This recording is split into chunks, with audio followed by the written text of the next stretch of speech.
Well, good morning, everybody. Welcome to the Underhood Show, presented by Hambelton Ford. Yeah, we still had some technical difficulties there.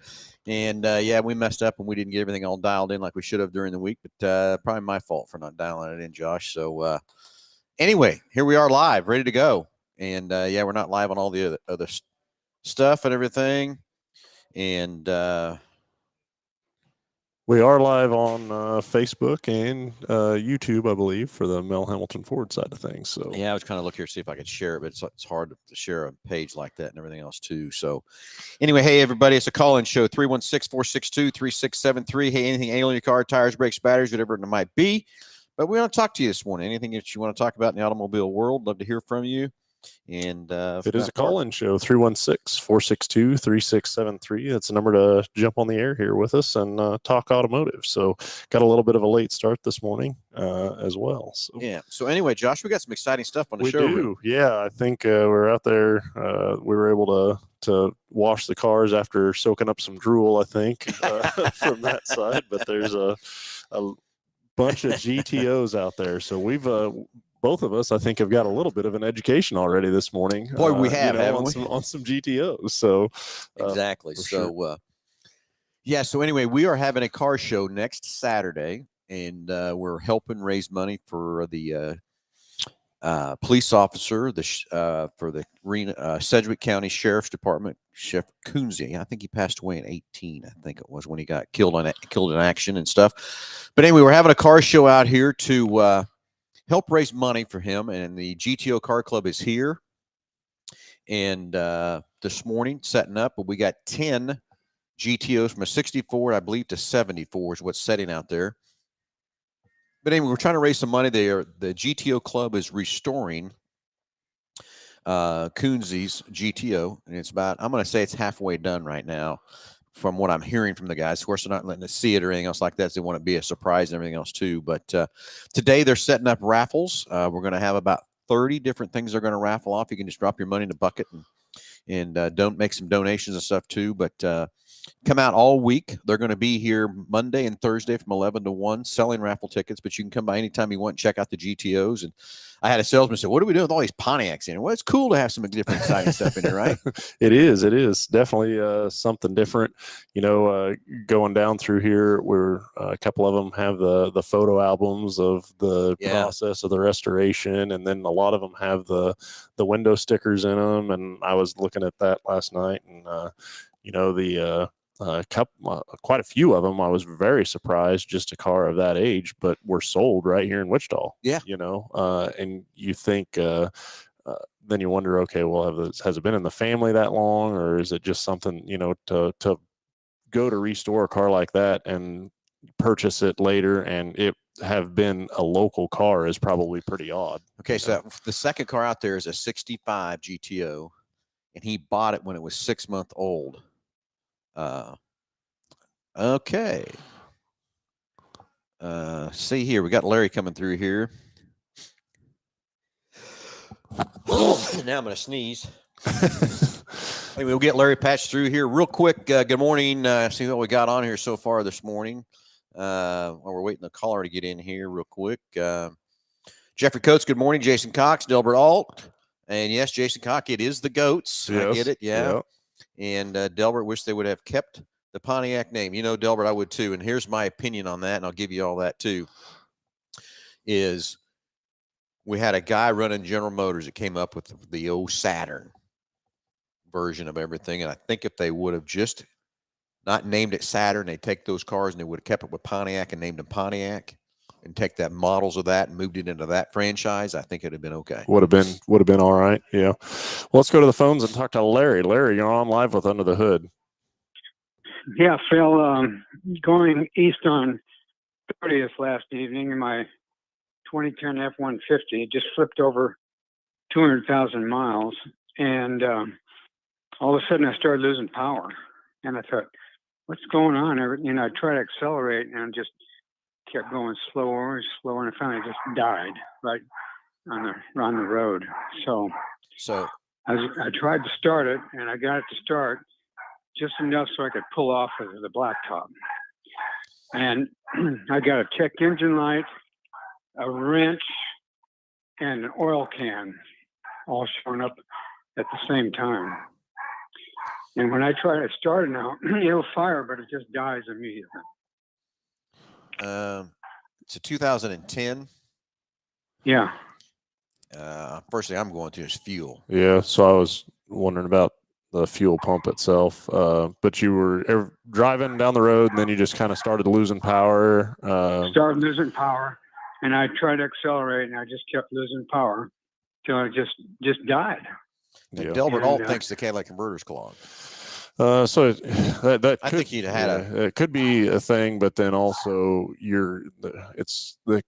a kettle converter is typically a cause and effect deal. There's something else wrong with it that will Made it clog. make a converter clog. Now, lack of fuel or running lean will definitely do that. It'll burn up a converter, or if it's running rich too, and it's dumping unburned fuel down into the to the converter and reigniting down there, it will burn up a converter as well. But typically something else would plug up that converter. But I'm with Phil. I would say, definitely we would start by checking fuel pressure and seeing what's going on there. And just make sure that you have adequate fuel pressure. The other side, how much fuel's in the vehicle? Oh, it's probably about half a tank. Half a tank, yeah. And so the last time you got fuel, you filled it up completely, or? No, I didn't. Okay, and then how long ago was that, and how much fuel did you put in it? And... put in about half a tank about 2 days ago. About 2 days ago, gotcha. Yeah.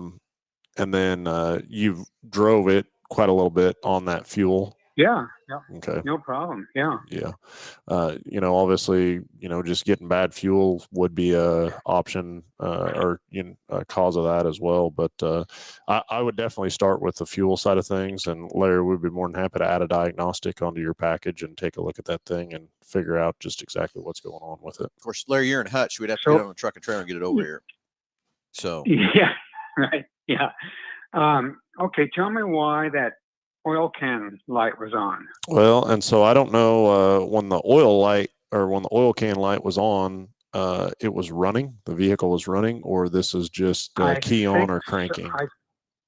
No, I think it was running. Yeah, because after it was running. Yeah, after the vehicle dies, it will come on. But then my other wonder is with that oil can light being on, you said that the vehicle was just slowing down and being very sluggish, and I don't know if you had enough RPMs in the engine for that pump to really generate enough pressure to satisfy that light being on. Is what I'm wondering. That's what I think too. The RPM, which wasn't fast enough to get the oil pressure up enough to turn that light off. Is what I'm thinking. But I've been a bet you, Larry. It's got to be a fuel pump. Is what I think it's got to be. Fuel pump or ignition or. Dan Wicks agrees with me with this too, Josh. It needs a fuel pump. So I definitely don't know is that I would just go throwing a fuel pump in it by any means, but for sure, that's certainly where we would start out is by looking and seeing what's going on there. I tell you, Rick, freaked me out when I saw that oil can light on there. Yeah. I thought, oh my gosh. I just had it serviced 2 weeks ago at Millhammer Quicklane. I thought, oh my gosh, are we out of oil? No, I checked. It was clear full. Yeah. So you think it's probably just a fuel pump? That's that's kind of weird. Be where I would, if I was looking at that thing to start diagnosing it, that's where I would start looking. I think the first thing we'll do, put a fuel pressure gauge on it, kind of see what kind of pressure that thing's running and see where we're at. But I bet you money that's what it is. Yeah, because when you turn it over, it fires and then it dies just immediately. So there's just no fuel getting to it. So is that the way when fuel pumps fail, that's the way it happens? That you start losing power and it just dies, I guess. That makes sense. Yeah, seen them fail a lot of different ways, and I've seen some of them just go completely out, and I've seen some of them that it starts and runs and drives you to wherever you want to go, and then you go to restart it and it just won't start, and everybody thinks, well, I got here and everything was perfectly fine, and now I got nothing. That's exactly So okay, guys, let me figure out what to do here. So appreciate your help. No problem at Okay. all. If we want to, we can get our truck and trailer and come over and pick it up, and get it over and do a diagnostic on it and see what's going on for you too, Larry, if you'd like. Okay. Okay. I'll probably call you then, Phil. All right, give us a shout, and we'll see what we can do to help you, buddy. Thank you now. Bye. Thank you. All right, let's get Ryan patched through here. We got another caller coming up here real quick, and we'll get Ryan back here on the phone, see what's on Ryan's mind this morning, what kind of question he's got too, and everything else too from that part. So anyway, we were talking about the GTOs out here for Officer Coonsey. Next Saturday, we'll start the car. Registration starts at 8, and then the car show will kick off at 10 o'clock with the national anthem, and about 2 o'clock do all the rewards and stuff like that too. But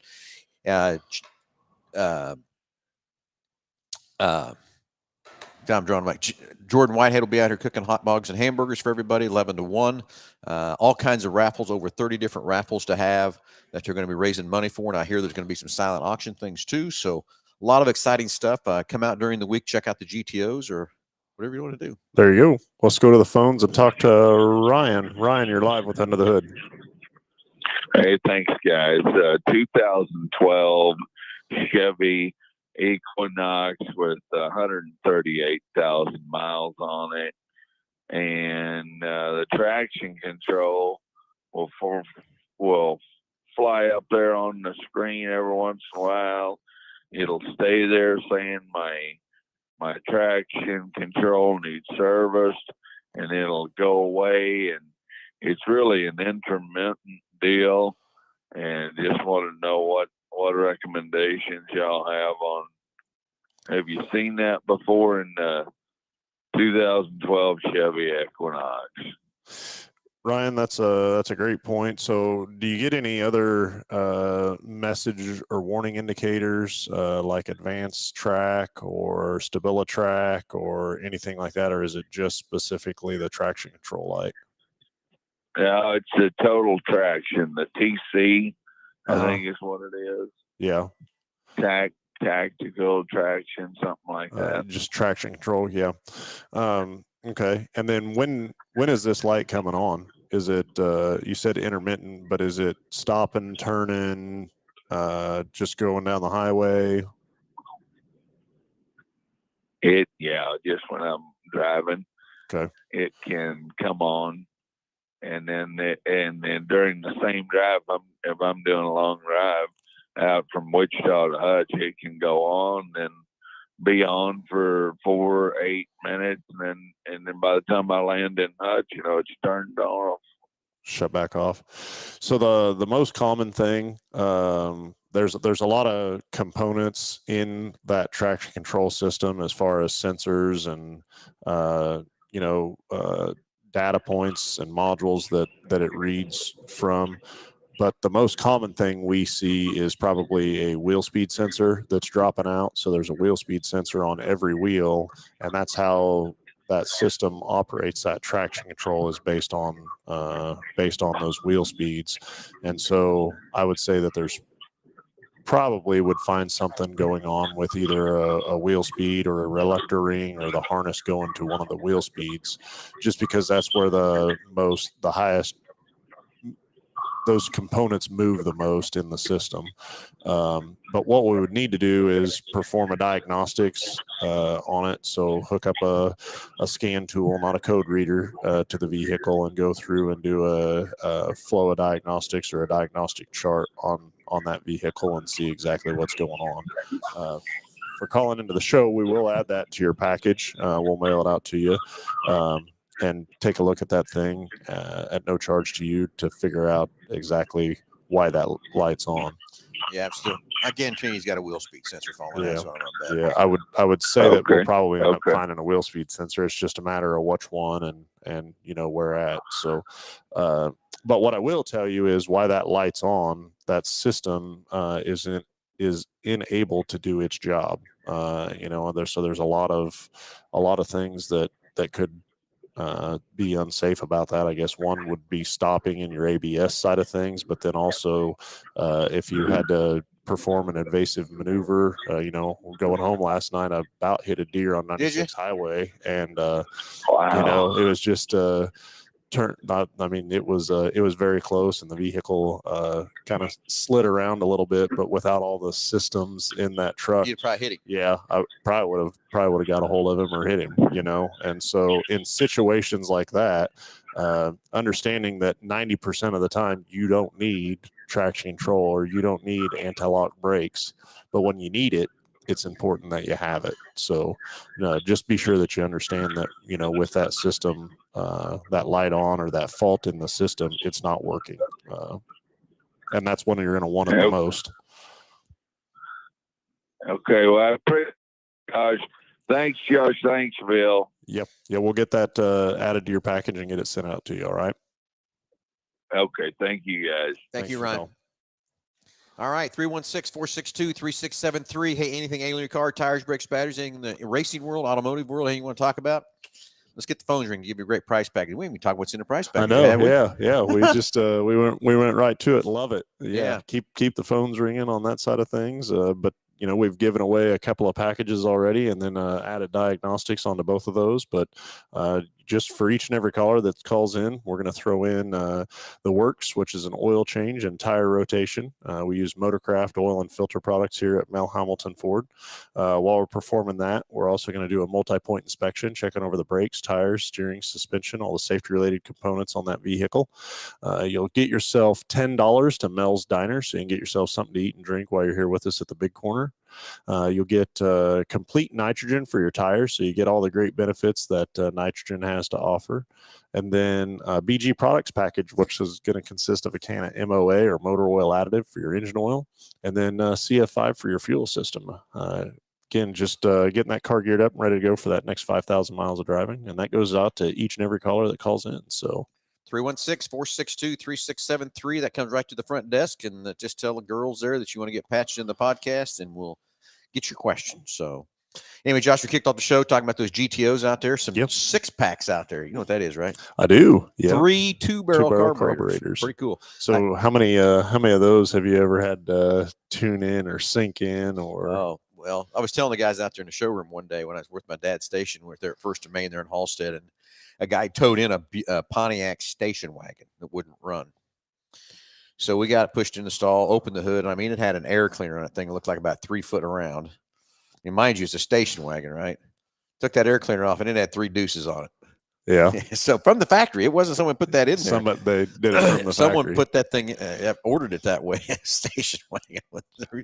So my question was, is somebody that, and this would be maybe more of a question for your dad than you, but probably you as well. But I go back to the other night. I was watching that movie, not Gone in 60 Seconds. Gosh dang it, the Ford versus Ferrari.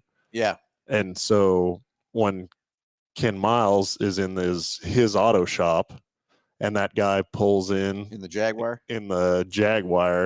and just complaining about how it's running and driving, and he obviously had more money than sense, or shouldn't have owned that car, right? Because like you said, he couldn't drive it. He couldn't drive it like it needed to be drove. Yeah, and he just pissed that customer plumb off. But I wonder, back in the day when somebody pulled up with something like that, if that was a true maybe feeling or sentiment from that side of things, is that if you can't work on this thing or get it, you're not driving it right. I don't know. Yeah, I'm sure there was something. There had to be some truth to that. I don't think they'd put that in the show, but maybe not. I don't know. But just when somebody pulled up in a car like that and just wasn't driving it right, and then he wanted his money back. He said, "Well, you haven't paid for the first visit yet." Yeah, his wife was real pleased at that conversation, I do believe. Yes, she was, wasn't she? But I would have back in the late 60s, I would have loved to have known more about what been and watched some of that live and stuff. But I didn't know anything really about it. I mean, back in that day, social media, we didn't have that to move the news and all that kind of stuff too. And and also too, then you didn't know, you didn't know where it was going to go. Yeah. And so it was the early years, so to speak, I guess, or how much of a legend that actually was going to become and stuff like that. So yeah, exactly. So anyway, come out and check out the GTOs, and I did not realize that the tiger was part of their advertising campaign. That's why these tigers are hanging out of these things and everything else too from that part. So learn that too. And then it's Grand Touring. What was that word? So Something Italian. Remember, I remember that part. yeah, it was Italian. They've got some of these tigers up around, and then the tails coming out the end of the car. But I do vaguely remember, after he said that, I do vaguely remember of the "Catch a Tiger by a Tail" slogan for GTO. But what I didn't know, he said that Tiger Paw was Uniroyal Tiger Paw. Uniroyal Tiger Paw was kind of partnered with GTO from that side of things, and it was odd to me that a manufacturer would Omologato. There you go. Gran Turismo Omologato. Omologato. Yeah. So anyway, 63 to 74, and then they brought it back in 03 to 06. I'm surprised they didn't bring some 03, 06s in here yet. That's what, yeah. From that part. But we do have I think we've got every year 63. I know that I didn't calculate all the years through there, but we're pretty close to 63. No, there's a 64 out there. That's the oldest one, isn't it? I think 64 is the oldest one that's out there. But I don't hear. They also said too, maybe one didn't make here, but will be at the car show from that side of it. So. Yeah. So anyway, it'll be a fun time all week. Come out, check out the GTOs where the raffle buckets will be up, raising money for Officer Coonsey and the GTO club to take that money. And yes, we're not taking any of the money. We're helping him put this show on and everything else like that. Can't wait to see that GTO put back together and stuff for the Coonsey family and everything else too. So next Saturday, registration starts at 8:00. It's a donation type of registration. They'll be here all week. You can come check them out at any time. Yeah. If you want to do that. And I think you can, they'll have some donation buckets, but they were talking about the stands, given the bio of each of the cars and kind of the restoration stages. We're going to learn a little more. For sure. Yeah. About these cars and stuff too. So we were talking about this just walking through the showroom a little bit ago. And I mean, I think it's kind of like that still yet in today's age, but I think the customers really kind of demand something different. But it amazes me how you can look at the body designs and you can see so much of, GM stuff in it and Chevrolet stuff in it. And, there's one down there that looks like a Nova. There's one that looks like a Chevelle. There's one, All right. Anybody got a GTO story out there? Let's get on the phones. We'll give you the great prize pack just talking about a GTO story. 316-462-3670. Josh, you racing any GTOs back in the day? No GTOs. One of them looks like an AMG. I thought a lot like an AMG. Oh, the one down. Yeah. Oh, yeah. It's kind of crazy on some of those, what they do look like and everything else. And I'm going to be honest with you. I'm just going to tell you, the 64 down there and that 65 down there. Don't do anything for you. Nah, really? It's just not me, baby. Yeah. I didn't like that body style of Nova either, though. No. I just, it never really, I don't know, never really did anything for me. But yeah. And it's, I think of the man hours that they have in these things, and from that side of it, and it takes a whole lot of dedication, and I can respect that. It's not my cup of tea, but I can respect what somebody. The time and effort to put in restore one. That's where Jake, my son, he wants me to restore my 75 Chevelle. I got no interest, not 1 ounce of time do I want to do that. I mean, if I'm going to do it, I'm going to do it perfectly, and then I'm going to spend a whole buttload of money I'm never going to get back. And it looks really good just sitting down in my garage. Okay, the other side of that is it will. I don't think you'll ever be complete with something like that. Oh. As soon as you got it together, you'd want to change something or do something a little different, and it would just be a endless. Time I got it off the frame and got that clean, I'd hate to guess what I'd spend on just cleaning the frame up, painting and making it right. And nope, I'm out. And then the other side of it is looking at a lot of these window stickers and what the cost of them was. What'd you say? Yeah, there's one of them. I think it was $3,200 was for the car, and jokingly, I mean that's a navigation system in a vehicle right now. That's the big cool screen. And then I wonder what that car is really worth today. Oh yeah. I don't know. I have no idea what these things are worth or whatever either, but. There are some cool looking cars down here through there. So if you want to see some history and some Pontiac GTOs, come on out all week or come out next Saturday.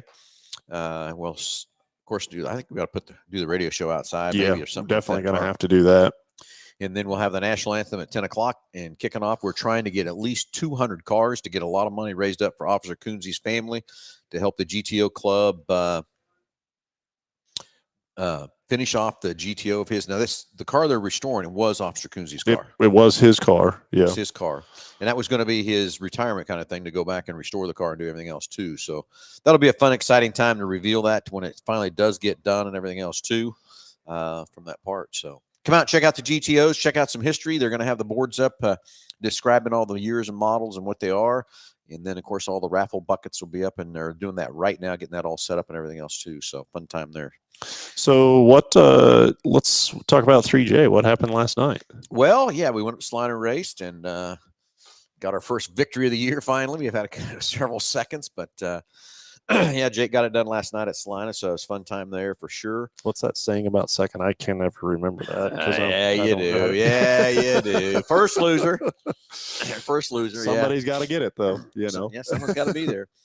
So yeah, so we are headed to Hayes tonight. See if we can do it again, and everything else too. But the car's running real well. We got another car hanging on the rack back there. I'm sure we're like itching to get it out, see what it's going to do. But we've got a little bit of work to do to get it done and everything, because everybody keeps thinking this is our new car that we're running right now. No, it's not. This is the old faithful, as I call her. Yeah, she's still out there winning races and stuff for us too. So yeah, it was a fun night last night for Jake and Team 3J, and we had a lot of exciting in the pits afterwards and stuff too. So we'll unload her today, get her serviced up, and head to Hayes tonight and see what can happen there too. So. See if you can do a rinse and repeat. Go try. I'm not sure I'm going to rinse it. I think I'm going to just change the tires, grease it up, and let's go. Put some fuel in it and see what happens. What as far as the car wise, everything good with it? No. Yeah, everything worked out real well. We made a couple changes this week on some different things and stuff. And I'm going to tell you, we went out for I was very, very nervous in the heat race to see how it was going to perform and stuff. And and he came in and popped the hood visor up, popped his helmet off, and had a big old smile on his face. So I knew the car felt good. So I was relieved. Felt pretty confident. Because I was scared a little bit, knowing if it was going to be the right adjustments and things we made. And then we went out for the feature, and it really showed off there in the feature that did the right thing and stuff like that too. So it's crazy. You can take a car that performed that well. We stripped it down and went through it all winter, and then we just didn't quite have things dialed in and couldn't get it back the way it was. And now we finally got it back performing like it is. So like it was last year. So we'll go to Hayes tonight, make that big, long 2.5 hour trip going west out of Salina. That's always fun. Yeah. Hopefully the wind won't be blowing you around everywhere there. So I'm not too. Anyway, Mel Hambelton Racing is out at Bar to Bar. Got a lot of exciting stuff going on out there today. Not sure. I think it's Loretta Lynn. Yes, that is correct. It's the qualifiers for that. The qualifiers. So if you need some fun, exciting things, and I was never into riding motorcycles, but I tell you, the first time I went out to Bar and I seen those guys flying through the air. So let's switch gears here for a minute. I know somebody's got a couple motorcycles. Are they racing out there, Josh? Well, they are not racing. What's going on with that? They're not racetrack ready by any means. So we went to got a couple of dirt bikes for Christmas, and I took them up up by Canopolis Lake. They've got a little track up there. Oh, do they? Here a couple weekends ago, and so it's not a arena cross track, no, but it's an off-road. It's just out. It's just an off-road trail track type. Really, they do that at Canopolis, huh? Yeah, I took them up there and let them ride around for a little bit, and the speech was. Where was yours at? Yeah. So the speech was when we unloaded the bikes, because Canopolis is, it's kind of out there in the middle of nowhere or whatever. I said, listen, a hospital is a long ways away, so I don't care how fast you think you want to ride or how fast you're going to ride. I'm not hearing you bitch all the way from here to the hospital about how much it hurts. That's all I'm saying. So yeah, so that was the speech. They did really well. So I don't know. We got a long ways to go before we get on any track. That's for sure. Come on, just get it on. Now between them two, they think that they're they're ready for the motocross, ready to roll and fly. We're watching TV and thinking, oh, that looks easy. Yeah. That looks easy till it hurts. Yep. So you got all the gear, so they're safe and all that good stuff. That's definitely the one thing, is just being safe about the deal, and being comfortable too. You get in something like that, and just that's what I'm telling them, is just go as fast as you feel comfortable, and if you don't feel comfortable doing it, don't do it. get a Yeah. little more practice under you and stuff like that initially for sure. So Yeah, so you know, you got Inman's got a track right there. You can Inman jump does in there too. real Yep, quick, yep. you know, and jump on that too. I mean, it's. I think There's definitely a couple around, and I don't know. We'll see how far this goes, but I think they just enjoy riding, and I think they enjoy telling stories. So my youngest got a big old bruise on his leg, and he had to wear shorts to school the next day. I think, just to show it off. Show it off. And I asked him when I got home. I said, I don't remember how the conversation come up, but he said one of the other students walked by and said, "Oh, what's that?" And he said, "It's Bruce." I said, "Oh yeah, what was her name?" And he just got this big old grin on his face. And so, anyways, yeah. So it sounds to me like I need to get in front of those two a little bit, tell them what they need to get done. Here's what I need to do. So, you know, I could probably call Bruce out at bar to bar and just get you an open practice session too. Get him out there for sure. So again, I'm just still working on staying upright at this point. So not saying we won't end up there, but get them a little more prepared for that for sure. So. I get it. So anyway, the Loretta Lynn qualifier out at bar to bar today. I think it's over today, isn't it? So is it tomorrow too? Yeah. Let me tomorrow look. Yep. Tomorrow as well. And then also tomorrow being Mother's Day. So yes, so happy Mother's Day to all the mothers out there. Hope everybody's got your mothers taken care of and stuff too from that part. So exciting time there too. So anyway, 316-462-3673. Hey, let's get the phones ringing. Love to hear from you. Anything ailing your car, tires, brakes, batteries, whatever it might be, and help answer some questions and give you some great prize packages stuff too. So anyway, let's go through. Okay, so we got the GTO, went through that. We've got the bar to bar function going on out there today with the race team and stuff.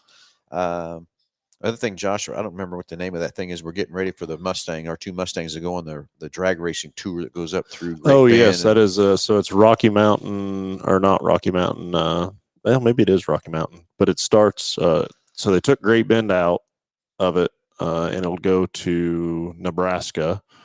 It starts out in a track in Nebraska, and they've got to drive it. They got to drive it to the track. They run the track, then they go out to around Colorado, around Denver, and there's a couple of tracks. I just texted Nick Roberts. I know he's working today, but he can sure call in for just a minute. I haven't told him to call in the show, and that's coming up. We were figuring that out here the other day. I think it's like Rocky Mountain Drag Week or something like that. I texted Nick Robert to call it up here. You know, Garrett Stout's trying to be a little funny here, Josh. Is he? Yeah, something about some DEF fluid in the truck. Oh. And I think probably, Garrett, what I'm going to find out from you is you said diesel truck, so you must mean a Ford because everything else is just a pickup. So that's for sure. But that's okay, Garrett. I could tell a few stories on the other side too, but you know what? That's okay. It's blue, okay? Yeah, it's blue. Yeah. That is what you call running 9,000 miles an hour is what that is. Yes. Let's okay. Since it's brought up, I'm just going to tell the story. Okay. That's sure. That's part of owning it up. Okay. Everybody makes mistakes. Everybody got that stuff. But anyway, we got our first 23 F450. Now we got two of them for the race teams to pull the race trailers all over wherever we go. And I got the first one hooked on the trailer, and it didn't go very far. I'm guessing about 4 to 5, maybe 600 miles, and the DEF light was coming on saying I need to add DEF.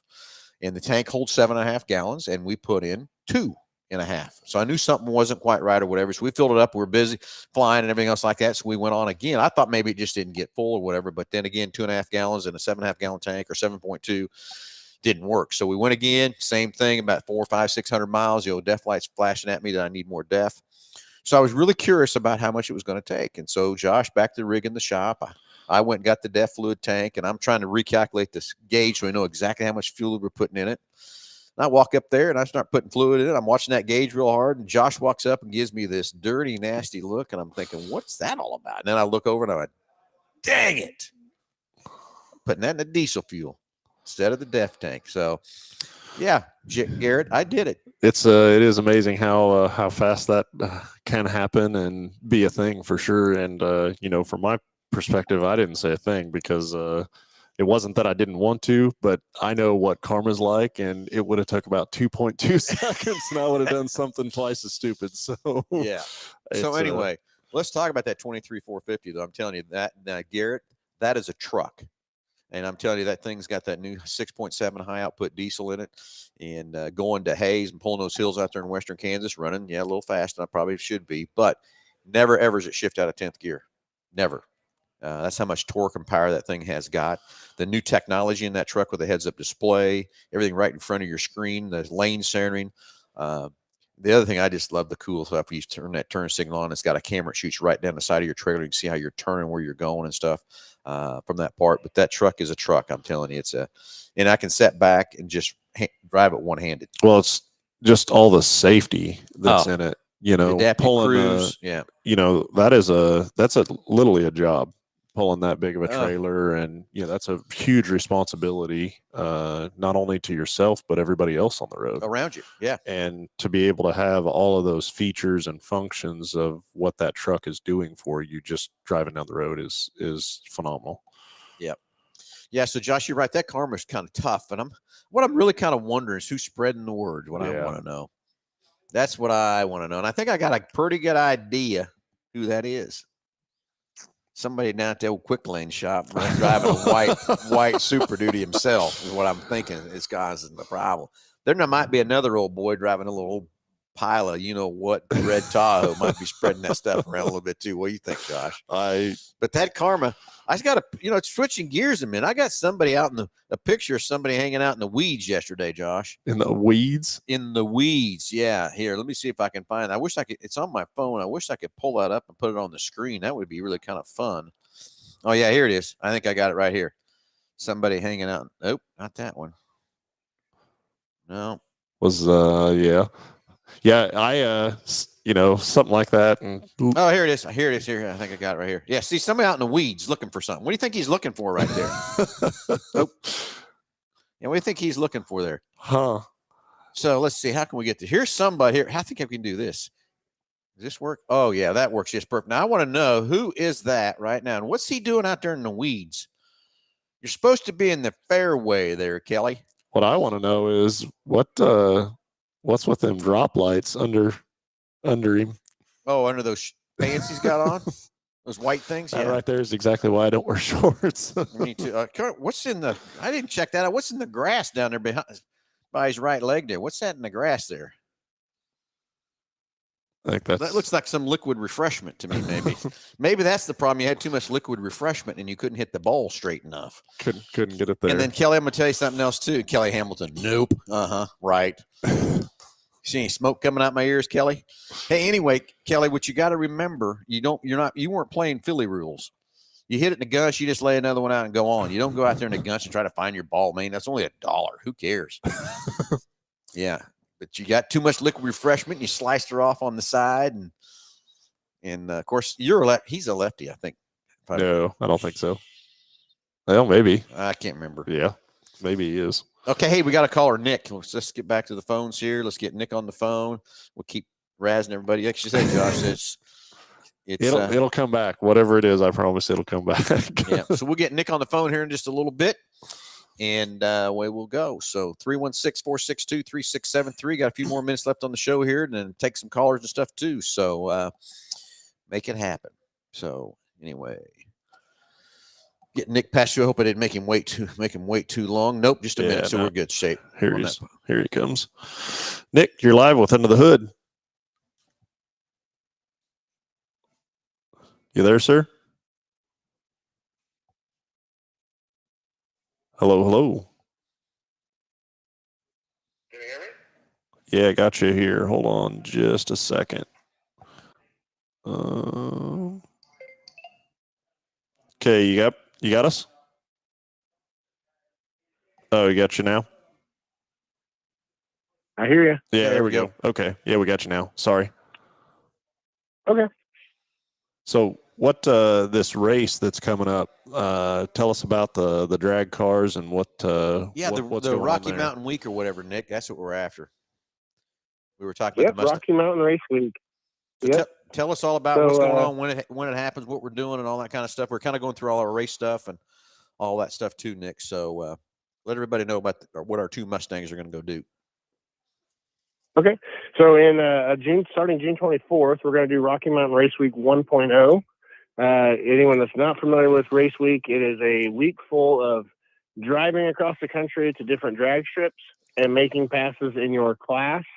And it's an average base deal. So the Turbo Mustang, we're going to turn it down and run the 10-second True Street class. So we need to make as close to a 10 flat pass at every single track we go to. And the closest average to whatever class you're in will win at the end of the week. So how many times do you get a chance to actually hit the 10.0 mark? So you only get to save one run from every track, but you can make as many passes as you dare to do while the track is open that day. But you also have to keep in mind that some of these drives, you've got to plan for that. So like one of the biggest ones obviously is going to be Kearney, Nebraska to Denver, Colorado. So you'll have to make a pass at Kearney, Nebraska, get the number that you would like to see, and then hit the road to drive all the way to Denver to turn around the first thing that morning to make a pass in Denver. Okay, so where all we going? So unfortunately, there was some change of plans. There was supposed to be Great Bend was supposed to be in this route, but Great Bend's track had closed down for the year. So we're going to start at Kearney, Nebraska, drive Kearney, Nebraska to Denver, Colorado at Bandimere Speedway. And then after we're done at Bandimere, we drive to Pueblo, Colorado. So you drive through the mountains, go to Pueblo. Then they're going to turn around, since we're a day short, you're going to make your passes at Pueblo. Then they're going to do a big mountain cruise the next day. So we're going to go up and down and around the mountains and back to Pueblo again, make a pass at Pueblo. Once you're done at that second day at Pueblo, then you're going to make the drive all the way back to Kearney, Nebraska again for the final day on that Friday. And you'll make your pass at Kearney, Nebraska, and hopefully be the closest to your number in your class. How many classes are running? I think there's 6, if I remember right. There's quite a few, and there's everything from your 12-second cars, they have high school class, and then they have the full like pro mod guys that are willing to drive their pro mods on the street even. Okay, so let's go another step here for a minute. We're going to have both our Mustangs going. Both our Mustangs are going to race, right? So just the turbo car is going to race. The yellow car is just going to be a support vehicle along with our race van and trailer to help racers along the way, selling parts and helping them if they break down and documenting. We're going to video it all and have some pretty cool YouTube videos to come out of that event. All right. Well, I thought the yellow car was going to race too, but it's just going to be a support vehicle. It's going to run down the road and that kind of thing too. Aren't we taking a van along too to kind of help with that? Yeah, I believe the van, right as of right now, we're going to do the van and the little trailer that we take to the motocross races. All right. Well, that's going to be fun. That starts off We'll be able to have tires and oil. June 24th, right? Yep. Is when it starts. So we'll have to have some updates and stuff for that as we go along with that too.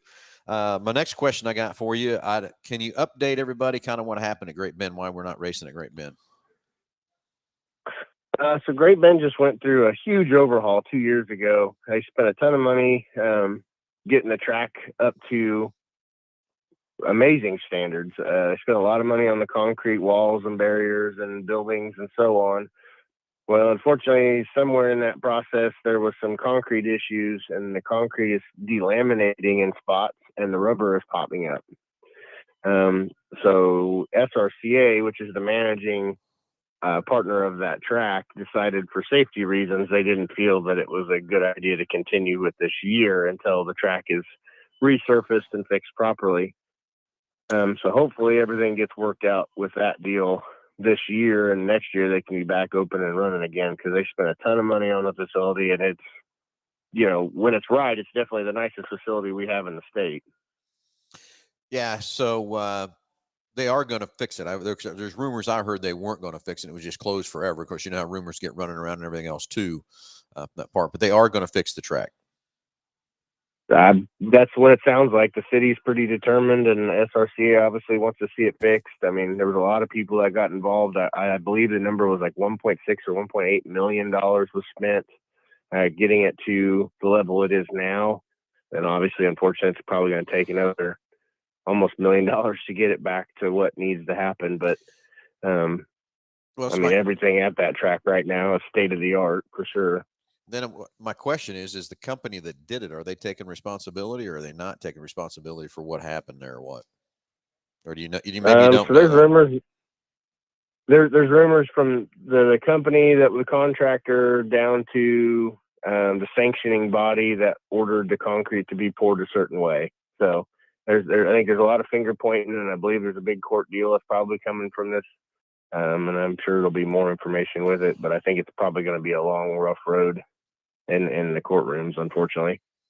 Yeah, that's no fun, no fair from that part. But you know, it kind of stinks for the drag racers and everything else like that. I guess we're down to kind of the only local track we really got is Mad at Mid America Dragway in Arc City, running right now, right? Yep, Arc City right now is the only one in Kansas operational. Yep. Well, that's too bad for the drag racers, but I guess let's get out and let's support Mad and keep that going. So we keep the drag racing happening, all that stuff too. So switch gears. Where are you headed? Anywhere to race or anything? Not for another week or so. I raced at Blackwell 2 weeks ago at the street drags there, and then I don't know the next one yet. I don't have my eye on one yet. So Well, you need to get something lined up. Let's get to racing, baby. Let's burn some rubber and burn some fuel up, right? Oh yeah. Okay, well, Nick, thanks for calling in. We were going through all our different things and stuff like that, and that just came up about our drag cars, where they're going to go and what's going to happen. So it'd be fun to get some videos of that and post them while you're out there on the show and stuff too, and see how it goes. Hope you bring home the victory. At least we're not. That would be pretty cool. We're not going to finish second, dude. What's second place, Josh? I don't know. Yes, you do. First loser. First loser. Exactly. So, all right, Nick, thanks for calling in, and get back to selling some parts, buddy. All right, man. Thanks. Thanks. Bye. All right, just a few minutes left, Josh. What else can we go over? Anything happened in the service department this week? Anything specials going on? Whatever. We had the tire special last week. We did. Yeah, we did. We mounted a crap ton of tires from that side. I heard somebody was kind of back complaining and everything else. Did you hear about that? Yeah, sometimes, yeah. Yeah. Like that same guy that's running around that red Tahoe, don't you think? So again, I'm going to go back to karma. I'll refuse to say anything on this comment because otherwise I'll wake up tomorrow and not be able to move or something. But yeah, had a tire sales last week, and for sure, you know, this week I think is a lot of ends of schools for a lot of districts and stuff like that. So definitely summer's here, and with that comes a lot of travel. We've got Memorial Weekend coming up here in another couple of weeks as well, and so if you're going to be doing some traveling, you know, for that season, be sure to get your vehicles in and get them checked over and serviced up. So that way you're ready to go. That wait until last minute deal is fine if everything works great, but it's one of those things that if we catch something or there's something that we find from the multi-point, you definitely want to have time to address it, especially if you're going to be out traveling. Anyway, Rex says, I love the smell of burning rubber in the morning. How about that? Is that from your favorite show, Josh? Is that another statement from your favorite show? I was trying to, maybe. Yeah, I don't know. I have to go back and rewatch it and see if it's there. You get to watch it. You brought it up, so I think maybe. Now Rex brought it up here. Rex maybe brought it up about the burning rubber in the morning. So, what is your favorite weird automotive smell? Weird? Well, not weird. Automotive smell that your wife just thinks that's the stupidest thing I ever. used to love the smell of diesel. Really? But I can't stand it anymore. Like burning or mm-hmm. Really? Yeah, I don't know what that was about. That's kind of a unique one. But there's nothing wrong with the smell of burning rubber either. And, you know, I will tell you, that thing that's really pretty cool is when they fire the old nitro cars. Yeah. That smell, that sound, there's just not too much better than an open I watched David showed me this video the other day, and we'll have to find out, put it up on here, but it was a kid, his first Top Fuel dragster race, and he's like videotaping it on a tablet there at the staging lane, and he's like got a hold of this tablet or whatever, and so he's filming the race and his dad is filming him. Okay. And he's got this tablet, and you know they're getting ready to go, and the green light goes, and I mean he just shakes and the tablet throws up in the air. It is like, and it pins it until you've been there and seen that and felt it, and it's definitely an There's nothing experience. like I that. mean, absolutely nothing. I mean, it just makes your whole body shake. When I was in Topeka working with Pontiac, was a big sponsor of the NHRA and stuff. We had all the rigs in there. We cleaned our lot off and had 7, 8 rigs on the lot and everything else. Then I had passes. I could drive right in and park beside Don Perdome and all those Yates and all of them and everything.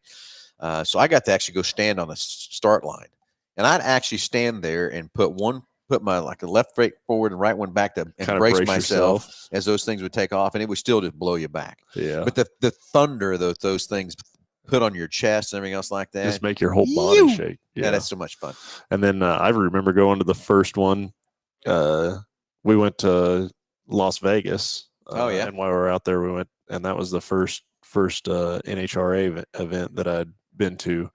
And I remember thinking, man, I don't need earplugs or anything like that. And I lasted about, I think maybe four or 5 passes. And I was like, okay, this is stupid. Oh, you did not. Yeah. You went got earplugs? Oh, yeah. Oh, okay. It's just absolutely stupid. And then I remember walking around on the track afterwards when we were done, and I could not get over how tacky it was. Like, it'd rip your shoe right off. Oh, yeah. You know. Ken, I'm gonna tell you the other story. I never wore earplugs at a drag race. I don't know why. That's why I can't hear now. So anyway, we went to my father-in-law took us to the very first time the F1s raced at Indy. Oh yeah. And we got there just in time as we're walking in under the tunnel to come in there as they're going out for their first practice.